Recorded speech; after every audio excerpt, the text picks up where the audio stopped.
오늘 말씀 1절을 보면 유다가 범죄함으로 바벨론에 사로잡혀 갔다라고 말씀하고 있습니다. 북이스라엘도 그렇고 남유다도 그렇고 이들이 징계를 받은 이유는 이들의 죄 때문이다라고 성경은 말씀하고 있습니다. 그러니까 이것을 역으로 말하면 이들이 죄를 범하지 않았더라면 나라가 망하고 이들이 포로로 끌려가는 일도 없었다라는 것이죠. 출애굽기 15장 26절을 보면 이렇게 말씀하고 있습니다.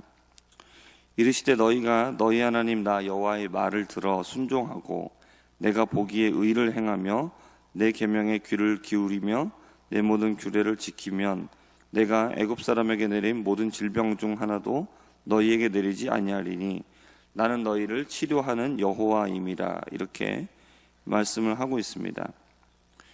그러니까 출애굽한 이스라엘 백성들에게 여호와께서 하신 말씀입니다. 너희들이 내 명령에 순종을 하고 그리고 여호와 보시기에 의를 행하면입니다. 그러니까 지금 세상에서 사람들이 얘기하는 것처럼 사람들이 말하는 의가 아니죠. 그러니까 여호와가 보실 때 의로 여겨지는 이것을 행하면 애굽 사람들에게 내린 질병 중 하나도 너희에게 내리지 않을 것이다 라고 이렇게 말씀을 하고 있습니다. 우리가 이 말씀을 근거로 생각을 한다면 우리가 살면서 때로 질병에 걸리거나 삶에서 징계를 받는 것은 우리가 하나님의 말씀에 순종하지 않고 하나님이 원하시는 의를 행하지 않기 때문이다 라는 것을 알 수가 있습니다. 우리는 이런 말씀을 잘 들어야 됩니다. 그러니까 복을 주겠다라는 말씀은 우리가 쉽게 아멘을 하고 잘 받아들입니다. 근데 말씀대로 순종하지 않으면 질병에 걸리게 된다라는 이런 말씀은 우리가 마치 저주의 말씀처럼 생각을 합니다. 하지만 이것은 우리의 오해이죠. 우리가 물건을 사면은 같이 사용 설명서를 줍니다. 그 안에 보면 물건을 이렇게 사용하십시오 라고 얘기해 주고 있고, 또 이렇게 사용하시면 안 됩니다, 이렇게 되면 위험에 빠질 수 있습니다, 이렇게 경고하는 내용도 들어가 있습니다. 그러면 바르게 사용하지 않았을 때 그때는 위험할 수 있습니다 라고 경고하는 이유가 무엇입니까? 이것은 사용하는 사람이 위험에 빠지지 않게 하기 위해서죠. 제품을 항상 바르게 사용해서 위험한 일은 피하고 유익을 얻으라는 그것을 알려주기 위해서입니다. 제품 설명을 하면서 위험한 상황에 대해서 알려주지 않는 것은 제조사의 과실이죠. 그러면 하나님께서 우리에게 말씀하실 때 말씀에 순종하면 복을 얻고 그리고 순종하지 않으면 화를 당한다라고 말씀을 해주시는 것은, 이것은 우리를 위해서 해주시는 겁니다. 말씀대로 살지 않아서 그러니까 제조사에서 제공하는 그 제품 설명서를 그대로 따르지 않아가지고 자기가 만약에 위험한 일을 당했다, 그러면 제조사에게 화를 내는 것이 정당하겠습니까? 아니면 제조사의 방침을 지키지 않은 자기 자신한테 화를 내는 게 정당하겠습니까? 이거 두말할 필요도 없는 이야기입니다.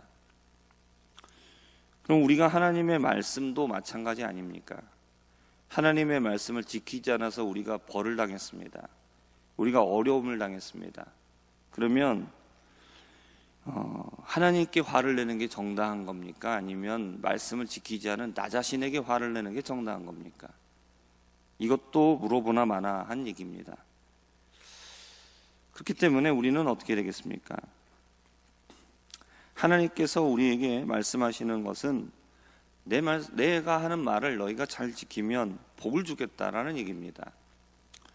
그러면 우리가 복을 받지 못했으면 이유가 뭡니까? 물어보나 마나한 얘기입니다. 말씀대로 안 살았기 때문이죠. 그러면 거기에서 화를 낸다거나 원망한다거나 아니면 주변의 사람들이 그런 얘기를 혹시라도 이렇게 비쳤을 때 그 사람에게 서운하다거나 화를 내면은 그것 지혜로운 이야기가 아닙니다. 그런 상황이 생기면 자기 자신을 돌아보는 것이 지극히 정상적인 것이고 그것이 지혜입니다. 내가 왜 이런 일을 당했을까? 왜 내가 이런 어려움을 당한 것일까? 혹시 하나님께 내가 무엇인가 잘못한 것이 있는 것은 아닌가? 이것을 돌아봐야 되는 것이 마땅한 지혜입니다. 그리고 또 이런 이야기들을 강대상에서 얘기하면 목사한테 시험 들었다고 말합니다. 목사한테 왜 시험을 드는 겁니까? 병원에 가서 의사한테 시험 드십니까? 나 병 들었다라고, 병 고쳐야 된다라고 얘기하는 의사 때문에 시험 들어서 삐져서 병 안 고치십니까? 전혀 맞지 않는 이야기죠. 강대상에서 영적으로 잘못되어 있는데 아무 문제 없습니다. 괜찮으니까 마음 편히 돌아가십시오 라고 말하는 목사를 만나고 싶으십니까? 아니면 이것이 우리가 잘못되어 있습니다, 우리가 회개해야 됩니다 라고 말하는 목사를 만나고 싶으십니까? 잘못됐다라고 말을 해주는 게 정상 아닙니까? 잘못됐다고 얘기해 줬을 때 그것을 깨닫고 고치는 것이 정상 아닙니까? 근데 우리는 자꾸 복이라는 얘기만 듣기를 원합니다. 그렇기 때문에 이스라엘 백성들도 그랬습니다. 다 자기의 사욕을 쫓고 자기에게 좋은 얘기를 해주는 그런 거짓 선지자를 옆에 두기를 원했죠. 결과는 뭡니까? 나라가 망하는 겁니다. 돌아왔을 때 뭘 기억해야 됩니까? 하나님께서 포로의 생활을 마치고 돌아왔을 때 이스라엘 백성들이, 유다 백성들이 기억해야 될 게 뭡니까? 우리가 왜 망했느냐라는 겁니다. 우리가 왜 이런 어려움을 겪었느냐라는 겁니다. 하나님의 말씀을 지키지 않아서라는 겁니다.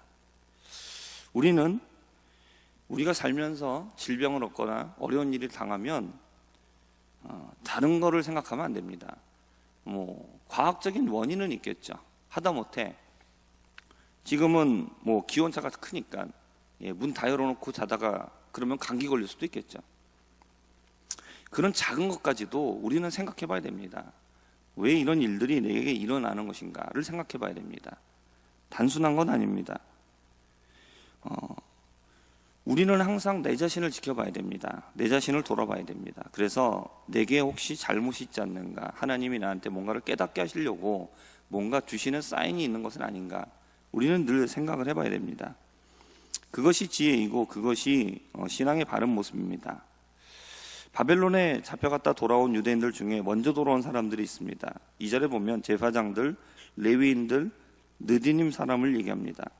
여기서 느디님 사람들은 성전에서 봉사하는 레위인들을 도와서 물을 깃고 나무를 패는 역할을 담당했습니다. 유다 땅이 회복되는 시작은 예배 회복이 시작입니다. 제사를 섬기던 사람들이 먼저 돌아왔고 제사 제도가 회복되었습니다.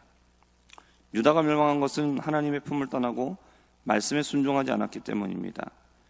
그렇기 때문에 제사가 회복되지 않으면 돌아온다고 해도 이것은 진정한 회복이 될 수가 없죠. 우리의 신앙 회복도 마찬가지입니다. 우리가 하나님의 뜻을 따라 살지 않고 고난과 고통을 겪을 때 회복을 위한 첫걸음은 예배를 회복하는 겁니다. 예배가 회복되지 않으면 우리의 삶은 바르게 회복될 수가 없습니다. 지금 내가 겪는 어려움이 있으면, 고난이 있으면 무엇보다도 하나님께 매달려야 합니다. 그리고 하나님께 엎드려야 됩니다. 제사장, 레위인, 느디님 사람들은 아무것도 없는 유다 땅으로 먼저 돌아왔습니다. 유다 땅은 70년 동안 황폐했습니다. 이들이 살고 있었던 바벨론과 비교한다면 지금 우리로 치면 여기 한국에서 살고 있는 사람이 아프리카로 가는 거나 마찬가지일 겁니다. 아무것도 없는 땅에 이들이 먼저 돌아온 것은 다른 것이 아니라 예배를 회복하기 위한 마음으로 먼저 돌아온 겁니다. 발달되고 안전한 바벨론을 떠나서 아무것도 없고 안전하지 않은 유다 땅으로 돌아왔지만 이들은 하나님을 예배하는 것을 위해서 모든 것을 등 뒤로 하고 떠나왔습니다. 이러한 이들의 모습은 하나님께 부르심을 받아 하란을 떠나 가나안으로 가는 아브라함의 모습을 연상케 합니다. 그리고 모든 것을 버리고 예수님을 쫓아간 제자들의 모습도 보여주고 있습니다. 하나님을 참되게 예배하는 자들의 모습이 무엇인지를 우리에게 보여주고 있습니다. 우리가 주님을 따르기 위해서 버린다라는 것은 무소유를 말하는 것이 아닙니다. 그것은 어떠한 것들이 있더라도 그것이 주님을 섬기는 것과 상충되는 순간이 오게 되면 주님을 우선하는 삶을 사는 것입니다.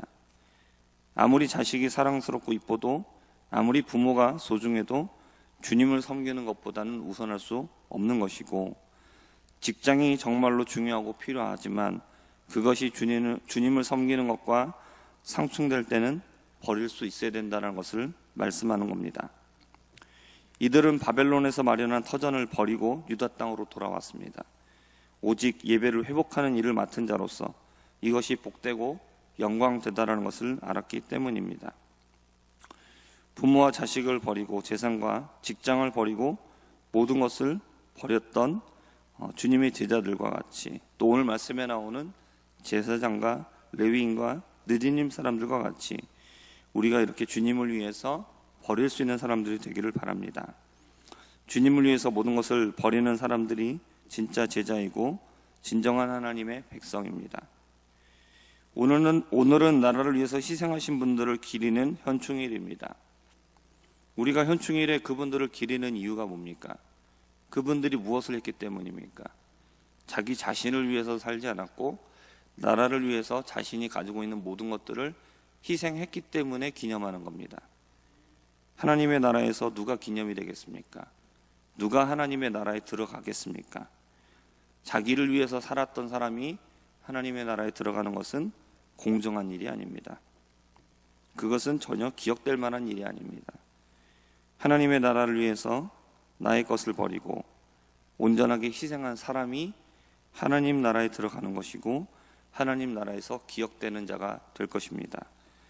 이 말씀을 생각하면서 오직 하나님을 위하여서 함께 살아가는 우리 모두가 되기를 주님의 이름으로 부탁드립니다. 기도하겠습니다. 하나님 아버지, 우리에게 어려움이 닥쳐왔을 때 우리를 위한 하나님의 뜻과 계획이 있음을 생각하고, 또 내가 하나님 앞에 무엇인가 잘못한 것이 있는지를 생각하며 돌이킬 수 있는 지혜를, 겸손을 허락하여 주시옵소서. 하나님, 오늘 말씀에 나온 제사장들과 레위인들과 르드님 사람처럼 또 예수님의 제자들과 같이, 아브라함과 같이 우리가 주님을 따르기 위해서 모든 것들을 포기할 수 있는, 그리고 주님을 따라갈 수 있는 진정한 주님의 사람들이 다 되게 하여 주옵소서. 예수님의 이름으로 기도합니다. 아멘.